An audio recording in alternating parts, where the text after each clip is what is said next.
Radhe Krishna friends, welcome back to YouTube channel. आज फिर से हम करने वाले हैं फिजिक्स के क्वेश्चंस के साथ कॉन्सेप्ट्स को बिल्कुल क्लियर।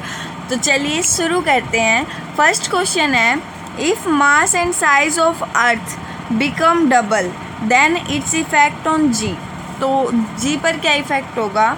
तो इसको सॉल्व करने के लिए सिंपल आपको जी का छोटा सा फॉर्मूला पता होना चाहिए, which is g is equals to capital G M by R का square, where M is mass of earth and R is radius of earth. ठीक है, तो अगर मास को हमने डबल कर दिया तो जी 2m, ओके, बाय 2r का स्क्वायर, क्योंकि रेडियस को भी डबल कर दिया, राइट।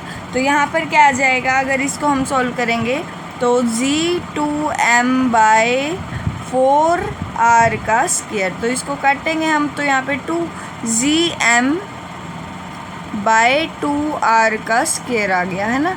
और ये क्या है? इस पहले वाली वैल्यू का हाफ है ना। तो क्या वैल्यू हो जाएगी? g बाय 2, राइट, क्योंकि पहले g थी ना वैल्यू, तो अब हाफ हो गई तो g बाय 2। नेक्स्ट क्वेश्चन को देखते हैं। If distance of two planet is 10 to the power 11 ratio 10 to the power 10 then ratio of their time। तो इस क्वेश्चन को सॉल्व करने के लिए हमें कैपलर्स लॉ पढ़ना होगा, और इस क्वेश्चन से पहले हम तीनों लॉ हैं जो कैपलर्स के उसको पढ़ लेते हैं। ठीक है, तो कैपलर्स का फर्स्ट लॉ क्या है?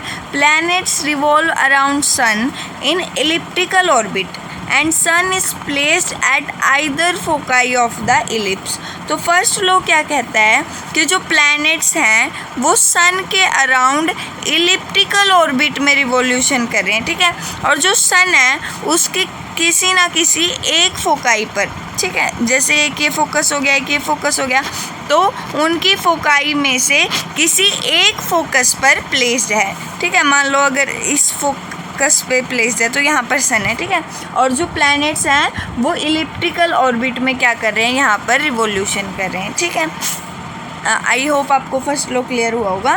सेकंड लॉ में क्या कहता है? When a planet revolve around sun the radius vector of planet sweeps equal area in equal interval of time. जो रेडियस वेक्टर होता है किसी भी प्लैनेट का, वो इक्वल एरिया क्या करता है? स्वीप करता है इन इक्वल इंटरवल ऑफ टाइम। और यहाँ पर हम इसे ऐसे भी कह सकते हैं, जो एरियल वेलोसिटी होती है किसी भी प्लैनेट की वो क्या होती है? कांस्टेंट होती है। और ये किस पर बेस है? Based on conservation of angular momentum. ये सारी चीज़ें आपको अच्छे से याद रखनी है। ठीक है, थर्ड लॉ में क्या कहता है कि जो टाइम का स्क्वायर है वो प्रोपोर्शनल टू आर की रेडियस की क्यूब के। ठीक है, तो यहाँ पर हमें क्या दे रखा है? डिस्टेंस की रेशो दे रखी है, इट मीन्स आर की रेशो दे रखी है। ठीक है, और हमें टाइम की रेशो निकालनी है। तो यहाँ पर क्या किया? दोनों साइड हमने क्या कर दिया? जैसे क्या था, ये टी का स्क्वायर था और इज द प्रोपोर्शनल था आर की क्यूब की। ठीक है, तो दोनों साइड हमने हाफ रूट ले लिया मान लो। ठीक है, तो स्क्वायर से ये कट जाएगा और यहाँ पर क्या हो जाएगा? इसका भी रूट ले लिया। रूट को क्या लिख सकते हैं हम? पावर 1/2। तो आर की क्यूब तो पहले ही थी, है ना, और 1/2 और आ गई इंटू में 1/2, तो कितना हो जाएगी? आर की 3/2। ठीक है, और अब हम यहाँ पर दो रेशो दे रखी है ना, तो हम क्या कर सकते हैं? T1/T2 is proportional to R1/R2 की 3/2। ठीक है, अब हमें R1/R2 दे रखी है कितनी? 10 की 11/10 की 10, ये वैल्यू हमने पुट कर दी। ठीक है, और पूरे की 3/2। अब यहाँ पर ऊपर हम 10 की 11 को कैसे लिख सकते हैं? 10 की 11 को कैसे लिख सकते हैं? 10 की 10 इंटू में 10 की 1 लिख सकते हैं ना। जब ये को बेस सेम हो तो क्या हो जाती है? जो पावर होती है वो जुड़ जाती है। 10 + 1 11 हो जाएगी अगर हम इसे जोड़ेंगे, तो हम इसे ब्रेक भी तो कर सकते हैं। तो 10 की 10 से 10 की 10 कट गया तो कितना बच गया? 10 की 3/2। और 10 की 3/2 को हम क्या लिख सकते हैं? 10√10, और नीचे कितना था? 1, तो 10√10 रेशो 1 किसकी रेशो आ गई? तो option number A is the correct answer. ठीक है, नेक्स्ट क्वेश्चन पे चलते हैं। For a moving particle having a momentum p, which one of the following correctly describe the kinetic energy of the particle. अब ये हमने कल जो क्वेश्चन किया था ना, उसमें ये फॉर्मूला यूज़ हुआ था जब हमने काइनेटिक एनर्जी और मोमेंटम में रिलेशन निकाल के क्वेश्चन सॉल्व किया था। तो हमने कैसे किया था, काइनेटिक एनर्जी किसके इक्वल होती है, हाफ mv², है ना। तो हमने ऊपर नीचे क्या कर दिया था, m से मल्टीप्लाई और m से डिवाइड कर दिया था, मतलब कि ऊपर नीचे m से मल्टीप्लाई कर दिया, ये कह सकते हो। तो क्या हो जाएगा, हाफ m का स्क्वायर v का स्क्वायर क्या लिख सकते हैं, mv का स्क्वायर, ठीक है, होल स्क्वायर हो जाएगा इसका, बाय m। तो ये mv क्या होता है, momentum, product of mass and velocity. तो हाफ p का स्क्वायर बाय m, तो ये कितना हो गया, p का square by 2m, and right answer is option number A. Next question पे चले। For a body of 50 kg escape speed of earth is 11.2 kilometre per second, what is for 40 kg। अब देखो, escaping स्पीड एक तो होती है escaping speed, ठीक है, और एक होती है ऑर्बिटल स्पीड। escaping स्पीड क्या होती है, जब हम किसी चीज़ को इतनी स्पीड से फेंक दें कि उस पर वो इतनी हाइट पे चला जाए, उस पर ग्रेविटेशनल फोर्स ना लग पाए, ठीक है, और वो अर्थ की फील्ड से, ग्रेविटेशनल फील्ड से बाहर हो जाए, फिर क्या होगा, वो कभी भी अर्थ पर लौट कर वापस नहीं आएगा, ठीक है। और उस स्पीड को हम क्या कहते हैं, इस्केपिंग स्पीड।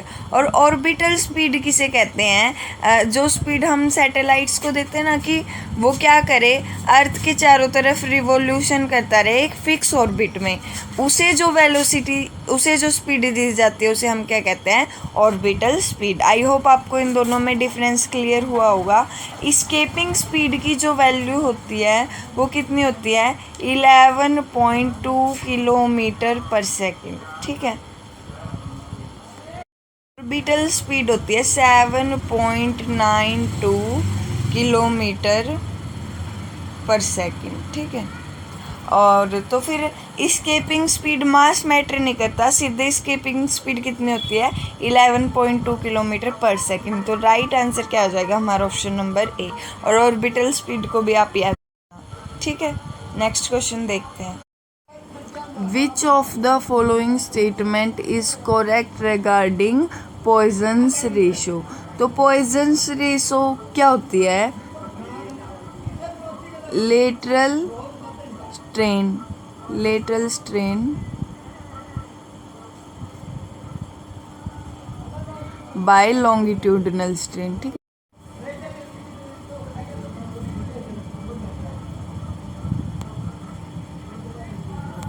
अब देखो ऑप्शंस में देखते हैं। फर्स्ट ऑप्शन में क्या कहता है, it is the ratio of the longitudinal strain to lateral strain. नहीं, ये तो बिल्कुल उल्टा दे रखा है, तो it is a incorrect option, okay. इसके बाद क्या कह रखा है, its value is independent of nature of material. नहीं, बिल्कुल भी नहीं, इसकी वैल्यू नेचर ऑफ मटेरियल पे डिपेंड करती है। स्ट्रेन भी क्या करता है, नेचर ऑफ मटेरियल पे डिपेंड करता है ना, तो ये भी गलत, ठीक है। It is a unit less and dimension less quantity, बिल्कुल सही। क्यों, क्योंकि ऊपर भी स्ट्रेन नीचे भी स्ट्रेन, तो यूनिट और डायमेंशन दोनों आपस में क्या हो जाएंगी, कट जाएंगी, ठीक है। तो option number C is the correct option, ठीक है। और उसके बाद ये लास्ट ऑप्शन नंबर डी क्या कहता है, the practical value of Poisson's ratio lies between 0 and 1। Value कहाँ से लाई करती है, 0 से 0.5। The breaking stress of a wire depends upon length of wire, radius of wire, material of wire, shape of the cross section of wire। तो हमें सीधी बात पता है कि किस पे डिपेंड कर सकता है ब्रेकिंग स्ट्रेस, ऑब्वियसली मटेरियल पे करेगा, है ना। जो मटेरियल स्ट्रॉन्ग है वो मुश्किल से टूटेगा, और जो थोड़ा सा इतना स्ट्रॉन्ग नहीं है, वीक है, वो जल्दी टूट जाएगा, है ना। तो option number C is the correct answer. Next question पे चलते हैं। Which of the following does not use the application of eddy current। अब एडी करंट में क्या होता है, formation of current loops. Current के सर्कुलर लूप से बन जाते हैं, ठीक है। और इसकी वजह से क्या होता है, एनर्जी का लॉस होता है। इसलिए हम जो ट्रांसफॉर्मर में हैं क्या करते हैं, लैमिनेटेड शीट्स का यूज़ करते हैं। आपने सुना होगा ना कि ट्रांसफॉर्मर में हम क्या ले रहे हैं, लैमिनेटेड शीट, जिसकी वजह से ये करंट लूप्स नहीं बनते और एनर्जी का लॉस नहीं होता, ठीक है। और ये क्या किस वजह से बनते हैं? Because of varying magnetic field. Magnetic field बदलती रहती है ना, उसकी वजह से बनते हैं, ठीक है। अब इसकी एप्लीकेशन क्या क्या होती है? Electric power meter yes, induction furnace yes, LED light बिल्कुल भी नहीं होती, और मैग्नेटिक ब्रेक होते हैं, ठीक है। तो ये एप्लीकेशंस आपको याद रखनी है। नेक्स्ट क्वेश्चन देखते हैं।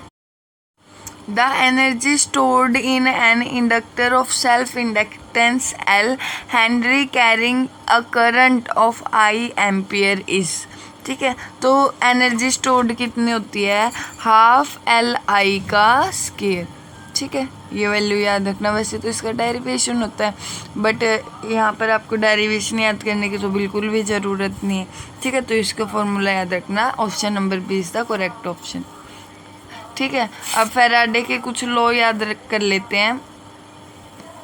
फैराडे का फर्स्ट लॉ क्या है? If magnetic flux linked with a conductor changes an EMF will induce in it. अगर मैग्नेटिक फ्लक्स किसी कंडक्टर से जो लिंक है वो चेंज होगा तो उसमें क्या होगी? ईएमएफ इंड्यूस होगी, ठीक है। और सेकंड लॉ में क्या कहा है? जो ईएमएफ इंड्यूस होगी वो क्या होगी? D phi by D T. और ये भी कहा था कि जब तक मैग्नेटिक फ्लक्स चेंज होता रहेगा जब ही तक ईएमएफ इंड्यूस होगी। जब वो चेंज बंद हो जाएगा ईएमएफ का इंडक्शन भी क्या हो जाएगा? बंद हो जाएगा, ठीक है। नेक्स्ट क्वेश्चन देखते हैं। The coefficient of mutual inductance of two coil does not depends on। तो म्यूचुअल इंडक्टेंस किस किस का कोफिशिएंट किस किस चीज़ पे डिपेंड करता है? शेप पे, साइज पे और मटेरियल पे। तो किस पे नहीं करता? चार्ज पे डिपेंड नहीं करता। तो राइट ऑप्शन क्या हो जाएगा? ऑप्शन नंबर डी, ठीक है। Lenz law is consequence of law of conservation of. अब देखो सबसे पहले लेंस लॉ को देख लेते हैं। लेंस लॉ क्या कहता है? क्या कहता है Lenz law? When magnetic flux linked with a coil change. जब जो मैग्नेटिक फ्लक्स है किसी भी कॉइल से लिंक्ड होता है वो चेंज हो जाता है। EMF will induce. EMF induce होती है, ये तो किसने कहा था? फैराडे ने भी कहा था। तो इसने अलग क्या कहा था? जो ईएमएफ इंड्यूस होती है ना वो किस लिए? To oppose the change of flux. जो चेंज आया ना फ्लक्स का उसे अपोज करने के लिए क्या करता है? क्या होता है? ईएमएफ इंड्यूस होता है, ठीक है। When magnetic flux linked with the coil change then EMF will induce to oppose the change of flux, okay. अब देखो ये किस पे बेस है? ये फैराडे लॉ भी और लेंस लॉ भी दोनों किस पर बेस हैं? कंजर्वेशन ऑफ एनर्जी पे, ठीक है। तो option number B will be the correct option. Next question है induction furnace is based on the principle of. तो अभी हमने पढ़ा था एडी करंट की एप्लीकेशन कौन सी नहीं है, उसमें से आंसर क्या आया था? LED light. और उसमें क्या था? एक इंडक्शन फर्नेस भी था ना, तो वो तो क्या थी? इसकी एप्लीकेशन थी। तो ये इंडक्शन फर्नेस क्या है कि कौन सा प्रिंसिपल पे बेस है? ये एडी करंट पे, ठीक है। तो कभी क्वेश्चन से आंसर और आंसर से क्वेश्चन ऐसे ही बनते हैं, इसीलिए सारे क्वेश्चंस और जो भी उसके ऑप्शंस हैं उनको भी साथ साथ में समझते चला करो, ठीक है। नेक्स्ट क्वेश्चन देखते हैं। Eddy current are produced when. अब चाहे तुम पीछे जाके देखो, ठीक है ना, मैंने बताया था अभी ये थोड़ी देर पहले कि एडी करंट क्या होता है? Formation of loop. और वो किसकी वजह से होता है? वेरिंग मैग्नेटिक फील्ड की वजह से होता है। बताया था ना, चाहे देख लेना पीछे जाके, ठीक है। तो ऑप्शन कौन सा करेक्ट हो जाएगा? ऑप्शन नंबर ए ही करेक्ट है। Metal is kept in varying magnetic field, ठीक है। Option number A will be the correct answer. Next